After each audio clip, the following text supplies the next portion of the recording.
Madana Mohana. Hare Krishna.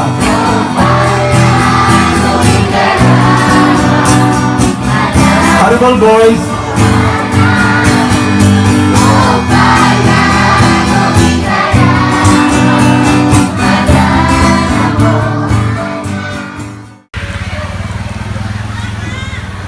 Haribol, namaste, Madam Lucinda Bristol. Haribol, namaste, Chaitanya dasi. Madam, I know you are principal of Madana Mohana Academy. When did you start your school? Madana Mohana Academy was established in the year 1995-96 with the effort of I myself and Bhagavan Das. Is Bhagavan Das your husband? Yes, it's my husband. But before we started that, we consulted our father. He used to be the lawyer here in Kibawe, but he already passed away. So we asked guidance from him what to do. So we were really guided since the very start of the existence of Madana Mohana Academy. He advised us as far as legalities. So we did not have hard time as far as opening, establishing it. How old were you when you started your school? I think I was 30, and Bhagavan Das was 35. When our kids, when Morley was already at grade 3 to grade 4, and Gore was grade 7 or 8 years old, and Shama was 6. So we felt the need of really opening the school because the kids are growing up. And we need to really school them. Although there were, we provided them with homeschool teachers to do homeschooling, and I myself really handled them. But when they became bigger, I felt there's a need to open school so that they can be given formal education. Plus, it is also the desire of our spiritual master to have school, to have a university. So we have to start it from kindergarten. How many students do you have now in Madana Mohana? Now I think I think it's less than 300. But we started with just 5 kinder and then 5 preparatory and 12 kindergarten. But before we started that, in 1995-96, we opened summer school, and we had like 300 people to start the program. Then in the coming school year, only 17 remained, and they were kindergarten and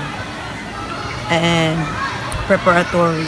And the permit that was also given to us by the Department of Education is just to open preschool and grade 1. And I did not know that we can already open grade 1. So we just opened preschool. Then the next year, we opened grade 1 up to grade 4 because we applied at the Department of Education and they granted us grade 1 to grade 4. What do you teach students? Before I used to teach English, not only English, all subjects because I handled grade 2 and grade 1. Before we used to have combination of classes, grade 1 and grade 2, grade 3 and grade 4, and we also just had preschool and kindergarten. So only three teachers were available during that time because the school also couldn't afford to pay the teacher. I heard from you when you started school, you were one of the teachers, and you also drive a school bus Yes. to bring kids to the Yes, school. because we couldn't afford to pay the driver, and so I drove the car myself and pick up the students from Dangkagan and from Damulog. And if I get tired, then Sir Bhagavan Das will do his share. So we help one another in picking the kids. And I like it because while I was driving, kids wanted me to tell story about Krishna. They wanted me to talk about pastimes of Krishna, and I so love it. And after the the telling of the story. We had kirtan, and it was very nice. So we did not know that it's already near the school, or we already arrived at school. And then in the afternoon, I also send them home. So the routine is like what's like that. And when I arrived school, I had to change clothes and be a teacher, not a driver. Teacher. And I love what I was doing, although it was very tiring, very tedious on my part, but I love it. Yes. It's unbelievable. It seems to be unbelievable. Yeah. Me also, I couldn't believe that I was able to do it myself. Do you teach kids now about kirtan, about yoga wisdom like that? Yeah, occasionally, because it's Bhagavanda's task to give them values education. But at times, I give them randomly. I also give them, but not really in a formal setting.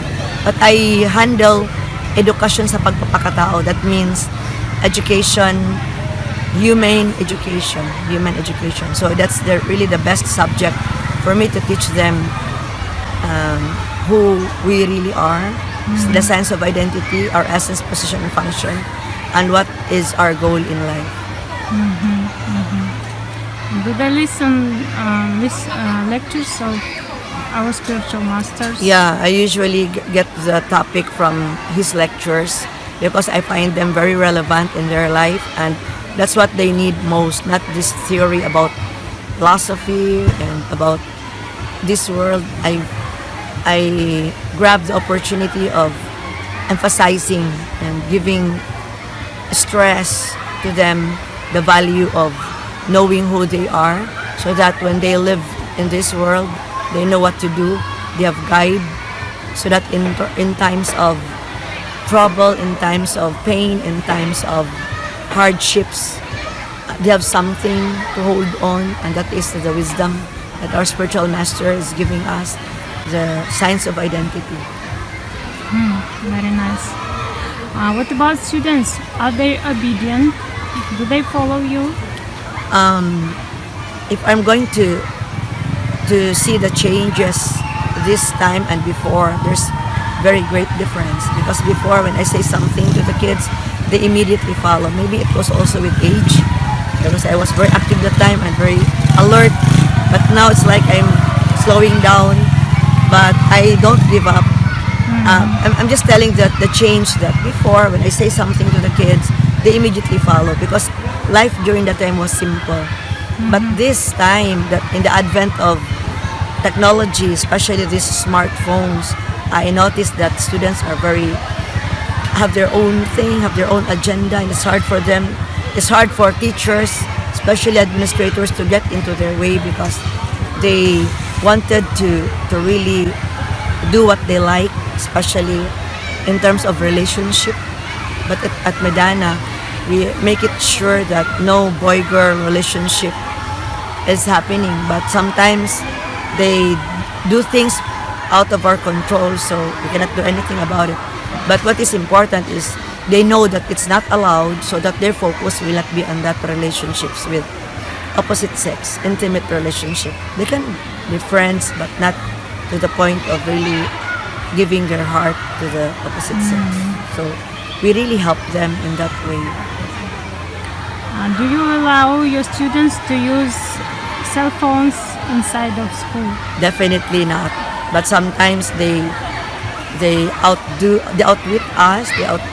They hide it in their body and don't know where they put it. There are times that they really are able to bring cell phones inside the classroom, but they don't use it. As soon as they are caught using the cell phones, then it will be confiscated by them, and their parents will be called, and they'll be given sanction. So they know that.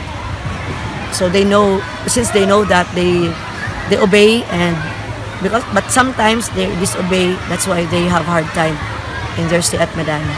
But if they're obedient, then surely their stay will be very smooth. Okay, thank you.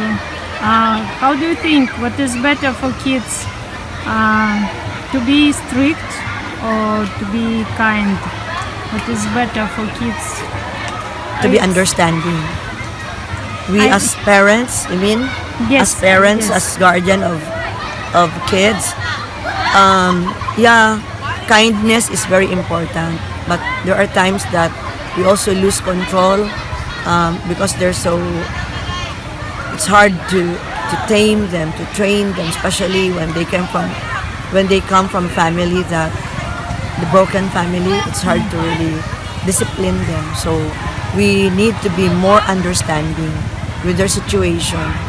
That we have to balance. Not all. If you have the rules and regulation in school, you have to see whether that thing is applicable to them. So you have to balance your advices, your counsel. It's a case-to-case basis actually. But me, I'm really fond of giving sanction, meaning there's a punishment if after how many times you've been telling them, they still don't follow. That's the time that I give sanction, I give punishment. But if the child is obedient, then in one warning, they follow, then there's no problem. But at Madana Mohana Academy, I noticed that students are really getting harder and harder because of the influence of the media and the influence of their friends and relatives who are not oriented with Madana Mohana Academy teachings. So that's why we need to be strong with them and make them understand that life is serious, that they need to be also serious in their studies, in their everyday activity, because times are not always the same. They're given this opportunity now by the government that they're given free education. Then time will come that there might be different way of doing things. So we always advise them to grab the opportunity of being very focused to their goal, to their aspirations in life, so that God will be very happy. And of course, if God is happy, everybody is happy, especially their parents. I want to ask, how many kirtans a day do you have in your regular program? Yeah, the Madana Mohana curriculum really is based on the DepEd, Department of Education curriculum. We just added the very important things that we need in our everyday life. Just like, for example, before we start our educational program, we do artik, Guru Puj first. Guru Puj means worship of the spiritual master. We don't worship him as God, but we worship him as the teacher that gives us light and guidance in the school at Madana Mohana Academy. Without his guidance, the Madana Mohana Academy will just be the same as other schools. So we start with our Guru Puj and then artik. Artik is worshiping, giving respect and to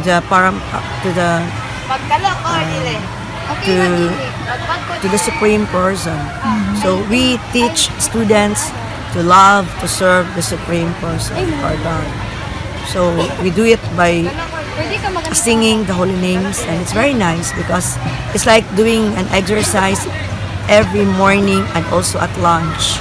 So we do that twice a day. And I find it very, very nice because it's like a form of exercise that they can exercise their muscles, their soft and hard limbs. And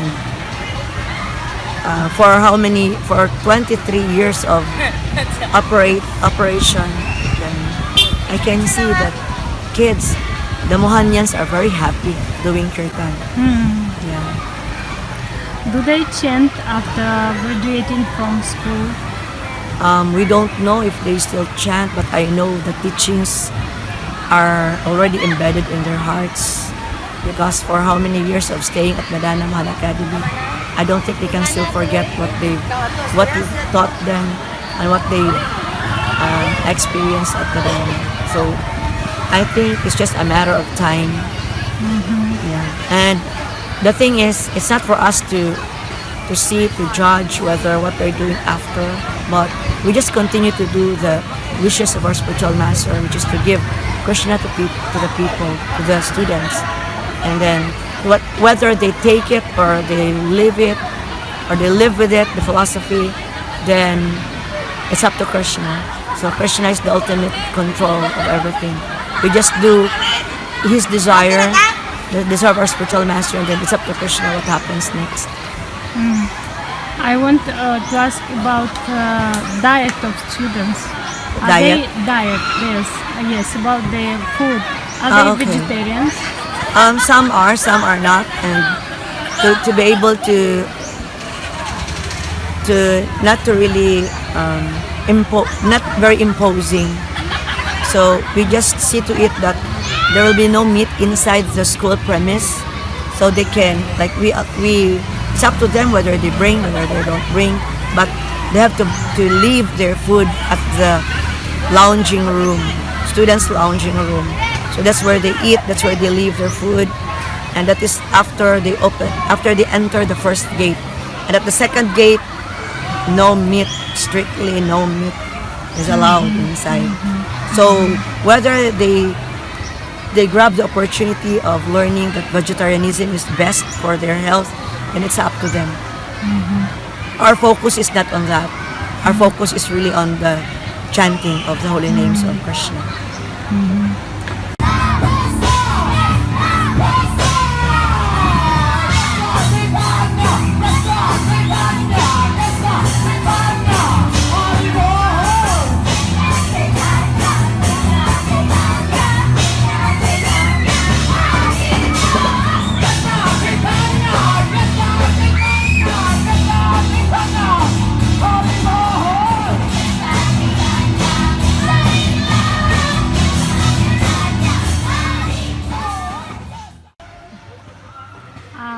I want to ask you about a very intimate question about your very special son, Gaur. I always see him chant. I always see that all he just chants Krishna's names with his beads. He eats prasadam. He sleeps, and he always listens to the chanting of Srila Prabhupada. But when he was born, did you worry that he is very special, that maybe he has some disease? Was it difficult to you to accept this kind of child with this kind of body? Actually, when Gaur Haridas was born in March 1988, so we didn't expect that he would be like that, and everything was smooth because the doctor that assisted me in my delivery and the OB-GYN that assisted me in my firstborn son and my last, Murli and Shama, they're the same. So she did not tell me anything about there's something strange about Gaur. So we really did not expect that. And when he was during his first month, second and third, nothing was really strange that we could observe from him. But when he was like 4 months old, it's like I noticed that he did not go with the pattern in the growth and development of a child, of a baby, because as far as Murli was very normal, and I didn't see any problem with him. But with Gaur, he didn't look at me straight in the eyes. He just looks anywhere like that, and then he doesn't respond accordingly.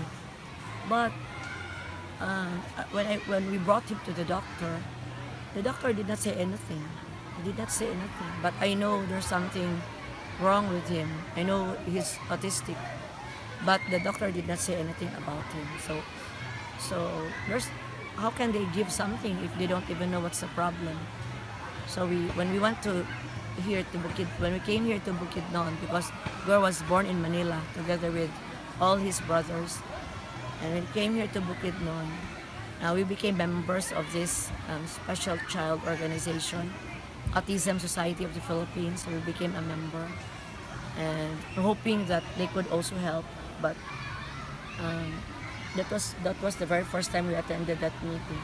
So when Bhagavan Das consulted one doctor, when he attended one seminar about autism, so it's like it's a good thing that you are in a group with having the same problem, like having the same kind of situation. But the thing is, when you become a member of that, it's so costly because you buy everything, and it's like they're getting something from you, the organization. So it's like we did not like that idea of being a member, and they're encouraging us to be members because the president has a daughter that's also autistic, and there's one family that has 3 autistic children. So all the members there have children that are autistic, and the question is, what can that group do? How can that help your concern? So we stopped being with them, and for us there's no problem. One doctor says, actually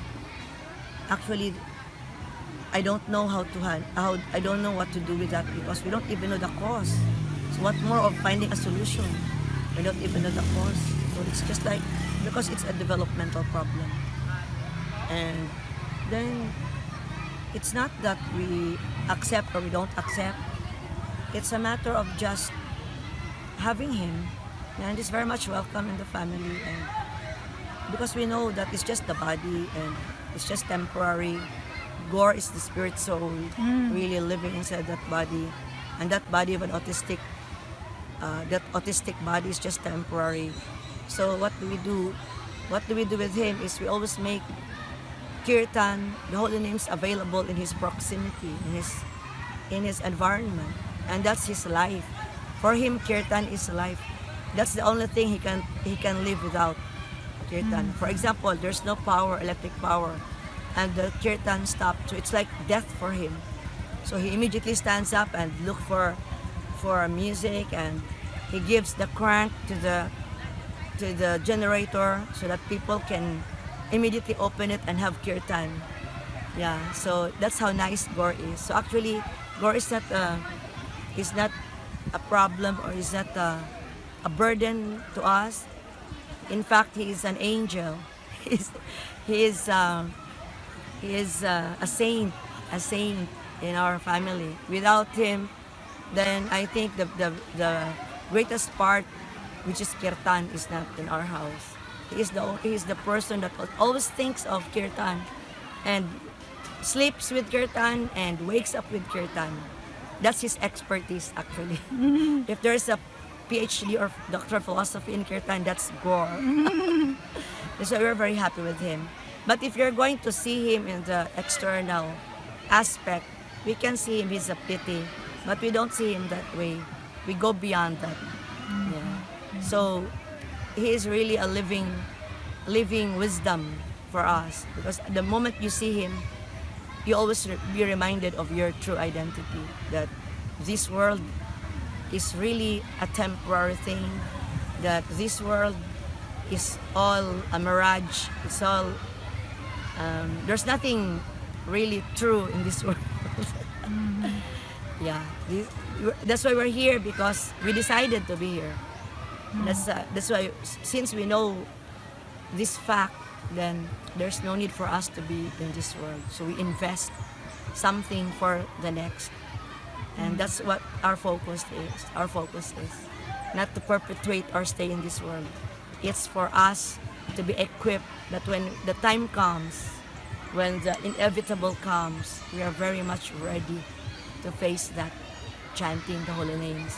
So it is very important that association with devotees is very significant in our life, because they'll be the one to chant for us.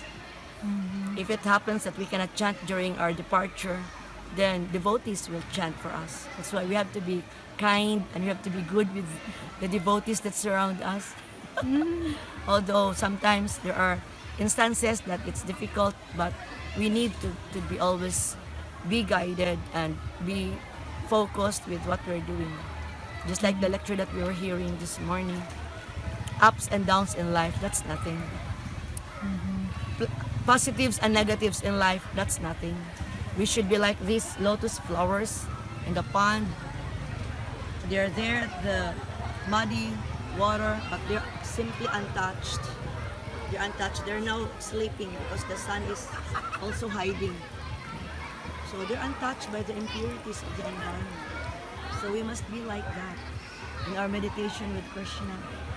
We must not be touched by these predicaments in our surroundings. So in our midst, it should be Krishna.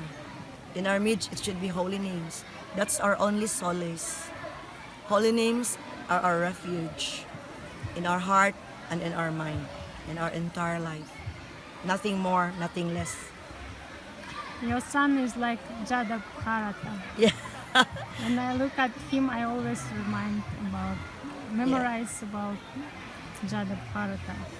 That he wasn't interested in some material things. Yeah, it's true.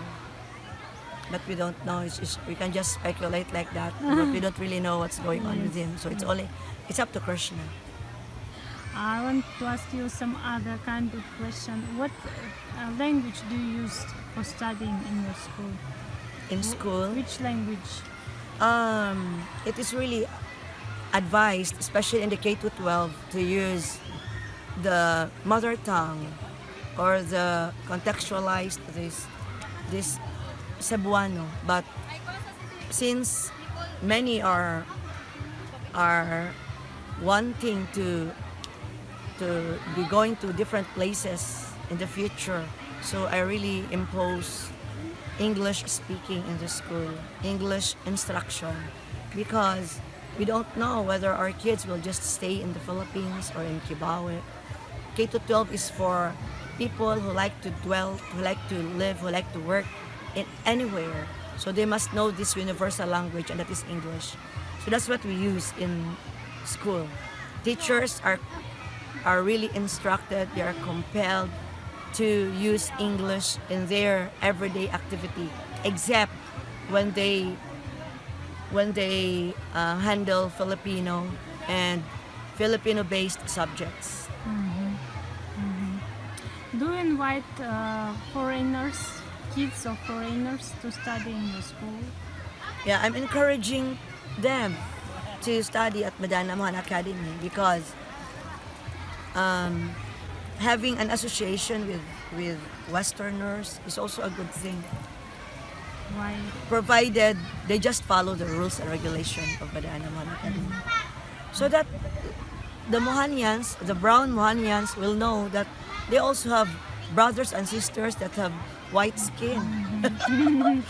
so that they will not become ignorant that they have sisters and brothers in the many parts of the world. Thank you very much. I like Madana Mohana very much, and I wish that this school will help people many years in their journey to their father. It is also our desire. Actually, the reason why there's Madana Mohana Academy is to really help each individual to know their real essence, position, and function in life. It's not only about giving academic information, but most especially it educates them the real identity, which is very important in their everyday life and with their goals in life. So those Mohanians that are studying at Madana and those who left, we should not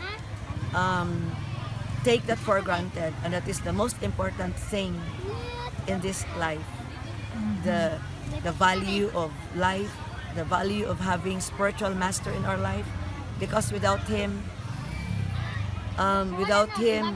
teaching us this science of identity, then it's difficult. maybe it's almost impossible to know God, to know Krishna. So He is the bridge actually. He is the light, He is the bridge, He is the torch, He is the compass. He is the ticket to the spiritual world. One more thing, with what I was surprised when I came to Madana, that you accept everybody. It's like you love Regardless of the race. yes, and also I mean, you don't look if person good, if person bad. It's like that. Yeah, because I see everybody as a devotee of Krishna. They're just bad because they were not able to be guided well.